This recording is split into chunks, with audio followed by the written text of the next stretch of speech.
Hello everyone, I am Jay from Insane Darkness Gaming, and today, we are here, playing Sword Art Online Lost Song, the game I've been dying to play. Not literally, kind of, just depends on how you look at it. But let's play, let's start. Now loading. Loading screen, so intense. Such intensity. Waiting to be unlocked. Actually, it's just a loading screen. It's not too much good about it, except for the fact that it has the Sword Art Online Lost Song logo.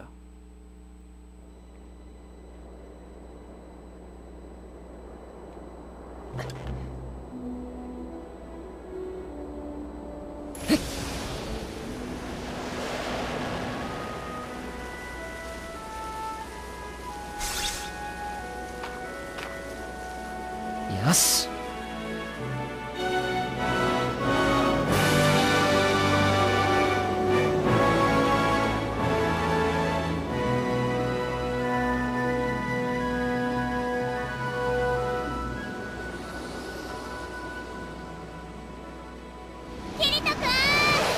リーはまったくもう先にログインしちゃうなんてどれだけ待ちきれないのよ。すまん。しょうがないんだから。でもついにこの時が来たんだね。あれが新しく実装されたエリア、光と闇の神々が住まう伝説の浮島大陸、スバルト・アルブヘイムか。うん、そうだよキリト君。で、今はお兄ちゃんでいいか。新エリアの実装を楽しみにしてたもんね。ああ、ALO アルブヘイムオンラインを遊ぶようになって数ヶ月。この大型バージョンアップを俺を含めた数多くのプレイヤーたちは本当に心待ちにしていたんだ。早く遊びたくてうずうずしてるって顔だね。さあ、いつまでもこんな遠くから見てないで早くあそこまで飛んでいこうよ。ああ、行こうリーファー。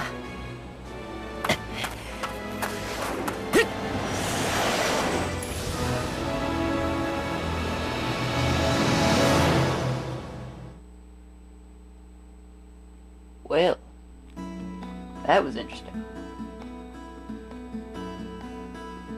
This music is really cool, I like it. Not too bad. Wogland, the Island of Meadows.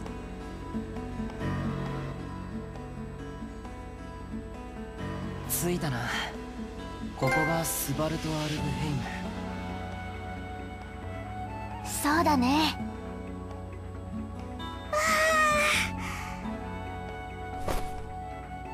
ようやく出てこられましたよパパ。今日はお二人だけなんですか？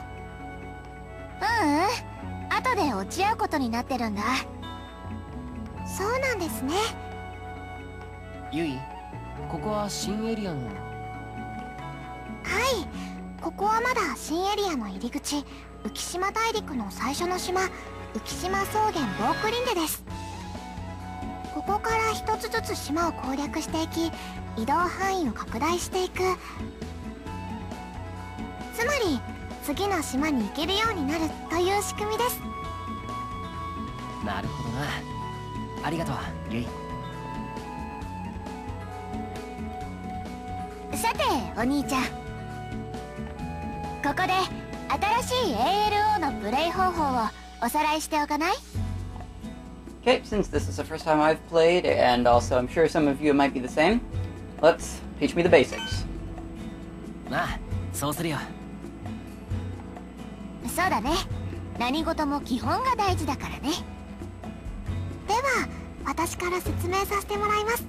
よく聞いていてくださいね。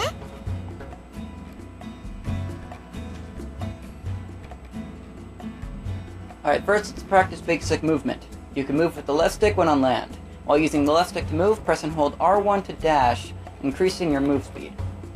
R1 being, well, right one. Wow, I haven't played my PS3 in forever, I guess. So press and hold R1 to dash, increasing your movement speed. Dash is useful for when you want to run away or get closer to enemies. However, dash slowly uses up your stamina points. When you run out of stamina points, you become fatigued. Once you're fatigued, you can no longer move. So pretty much like real life. Your stamina points will recover quickly, so you shouldn't worry too much about this. Alright then, let's try moving to that glowing point.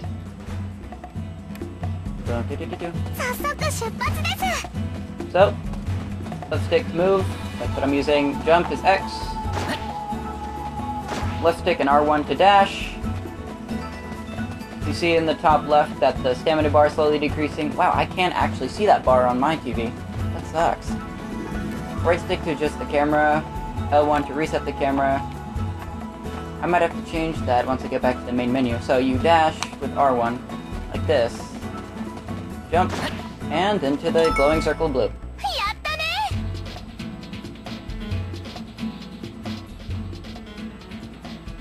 Alright, you've got movement down pat. Next, let's learn about search points. Search points are the glowing spots in outdoor maps and in dungeons. By examining them, you can find the currency of Svart Alfheim, Yuld, or items. Hey brother, look, there's a search point right over there. After you approach a search point, you can examine it by pressing circle. Shall we give it a try? Right. Run, run, run, run, run. Get it! Ugh. Up. And press circle.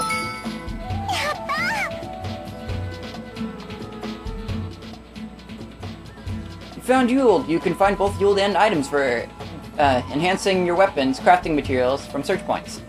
Search points can be found on both the ground and in the sky. Make sure you examine any you find. Okay then, next on our list of things to practice are floating mode and flight mode. When you want to get off the ground and into the air, press the control pad to switch to your current movement mode. There are two different modes for moving in the air. Floating mode allows you to float, whereas flight mode allows you to... to speed through the air like a bird. Brother, I want to try floating. Then you'll need to activate floating mode. Activate floating mode by pressing either left on the control pad or right on the control pad. Holding X while in floating mode to ascend, or tap X twice to descend. First try going up as high as you can. So, right or left. If I wanted to ascend, just... Wait, so if you hold X... Oh, so if you press X, you go up. If you press it again... No. Oh god, that's confusing. That's actually somewhat confusing. Okay, well... anyway. So... you double tap, like, really fast to go down, I guess. If you attempt to go any higher, you will hit this map's altitude limit. In Svart Alfheim, each map has its own altitude limit. If you try to fly higher than the altitude limit, floating mode or flight mode will be cancelled, resulting in you plummeting downward. I don't recommend it. Let's practice floating mode a little bit more. Daddy, please descend back to the ground. You can descend by tapping X twice. Here's a tip, brother. It can be pretty scary, but you can also press down on the control pad to switch back to walking mode. You'll enter free fall, but you can get back down to the ground that way too. Wait, is it? I think it's down. Yep. You can also do floating mode. Yeah, you have to do it really fast. Like, you have to tap it twice really fast. Or just do this. Get back down. Flying mode, that's quite interesting. I like it. That should be everything for floating mode. Our next goal is to practice flight mode. Cool. Press up on the control pad to switch to flight mode. While in flight mode, you will automatically fly forward. You can use the left stick to freely control your movement in the air. You can also increase your speed with dash and even enter aerial drive, which lets you fly even faster. Brother, you were a total noob when you first started flying, but you've got the hang of it pretty quickly. I agree, Daddy's amazing. Alright, so let's head to that point. Let's practice. Fly to that glowing point while in flight mode.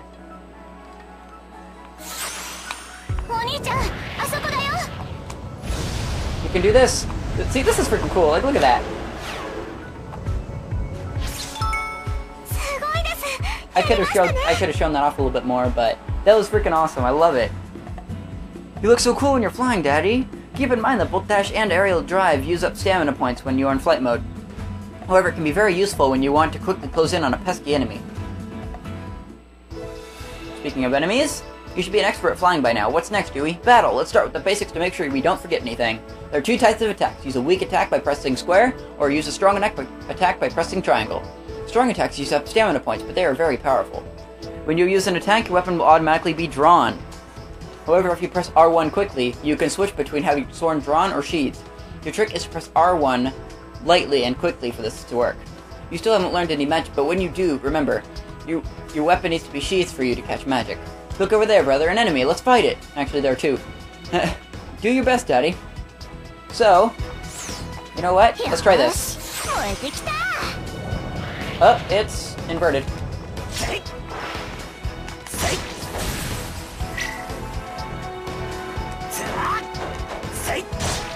Ah, these ones we one-shot. Because they're level 1. See. Great job, brother. Oh, here we go. Some more enemies. Uh-oh, some other enemies spawned. Let's wipe the floor with them too. They look tougher than the ones before. You can use dodge and guard to deal with enemy attacks, giving you an advantage in battle. Press circle while moving with the left stick to perform a dodge, or press R1 and circle to guard. When you're hit by an attack that sends you flying, you can use dodge to perform a recovery, allowing you to quickly recover. If you don't perform a recovery, you'll be knocked down. When you're lying on the ground, you're completely defenseless. Dodge uses up stamina points, and guard uses up the guard meter. Keep your eye on how much of each you have left. Let's hurry up and give it a try, brother. Okay, so... this. Okay, that's guard. R1 and circle. And then if you wanna...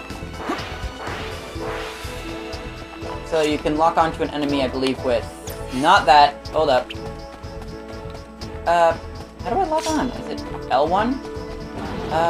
Apparently not. No, not that either. Okay, run.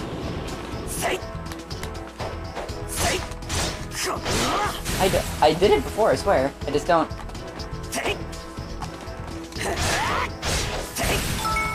Okay. This game's fun, actually. Do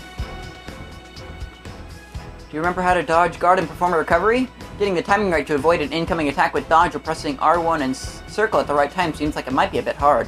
It can be, but it is worth the effort to master. Now let's continue practicing by learning about the lock-on feature. When there's an enemy about, hold L1. Oh, hold L1, that might be my problem here. To lock on to the enemy closest to the camera. Lock-on means that your view will automatically face toward the enemy you've locked onto, right? Correct, Leafa. It's very useful when facing fast-moving enemies. This is another battle basic you should become proficient at. Hey brother, get out there and show me how it's done. Lock on by holding L1. A red mark will appear on the enemy you have locked onto. Okay, let's go!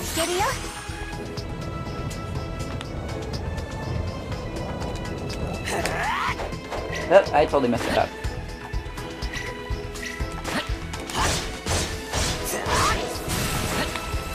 Oh, that messed up.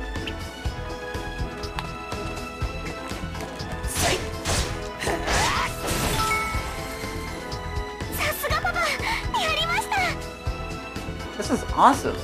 Like, seriously. Alright, that's the stuff. Enemy down, and look what we have here. It even dropped Yuld. Defeating enemies can drop Yuld, weapons, and other items. This finishes today's lessons. If you want to review anything we practiced today, you can fight monsters and move around freely on this map.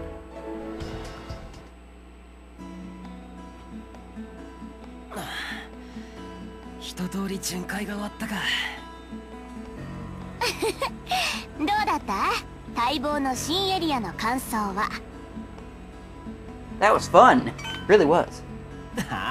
すっごく面白いな、これは。そう言うと思った。まあ、私も同じ気持ちだけどね。これからの攻略も楽しみだね。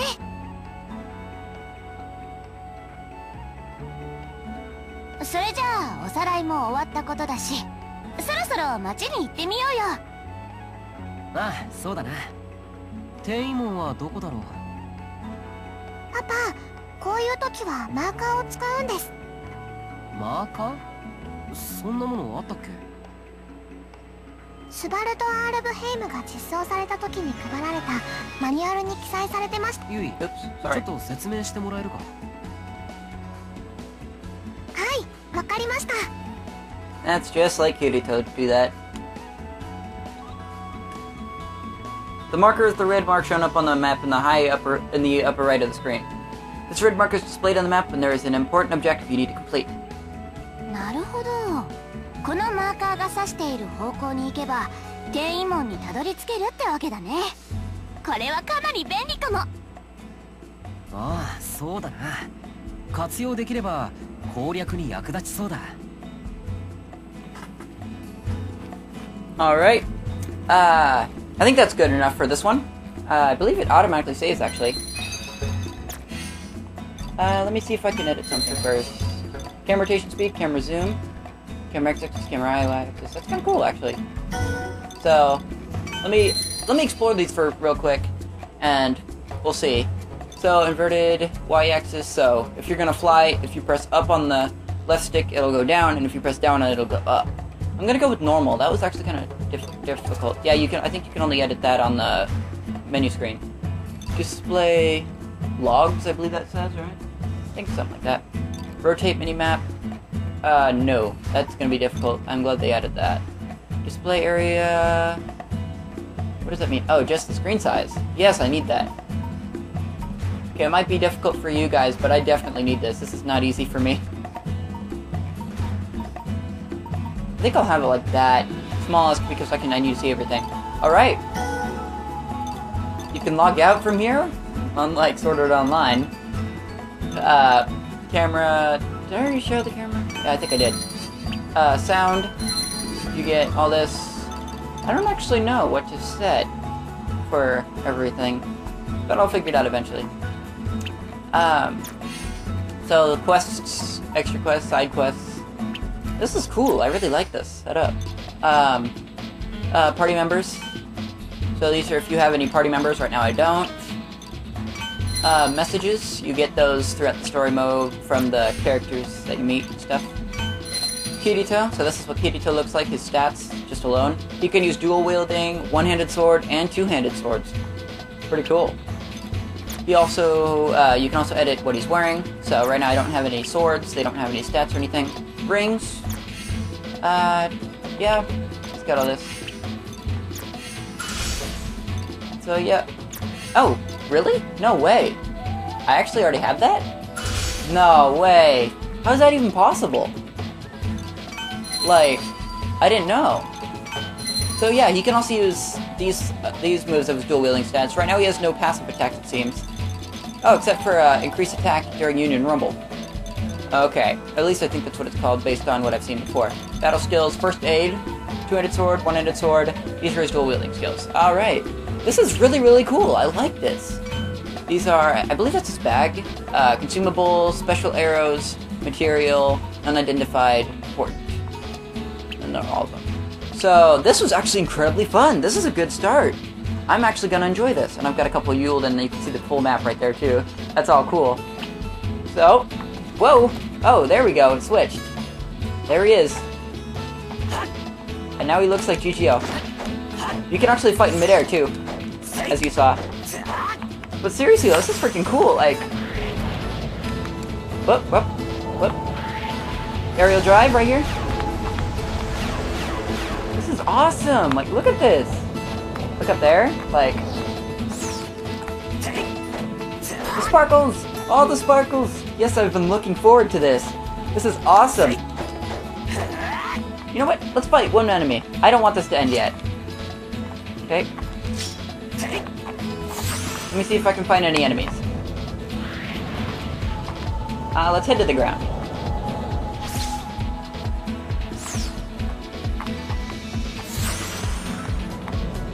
Alright, where are the enemies at? I don't think they're anywhere because I haven't hit the actual... Well, I haven't done anything. Yeah. I think actually I have to go up here. Alright, so... in the next episode of my walkthrough, I will have to... Oh, well, let's do this, I guess. I mean... では、転移門について説明します。 So in Svart Alfheim, towns and other areas are often connected by these teleport gates. As you proceed through the game, you'll unlock new destinations that can be reached through these teleport gates. So there are more places to see besides its metal island. I'm looking forward to it, brother. Alright then, let's use the teleport gate to head to town. You know what? Not this episode. We will do it next episode. Alright? So, next time, in this Sword Art Online Lost Song walkthrough, let's play, whatever you want to call it, we will go into town. That was anticlimactic. Alright, so, if you're ready for it, it shall be uploaded soon. either today or tomorrow, because I seriously can't wait to play this game again.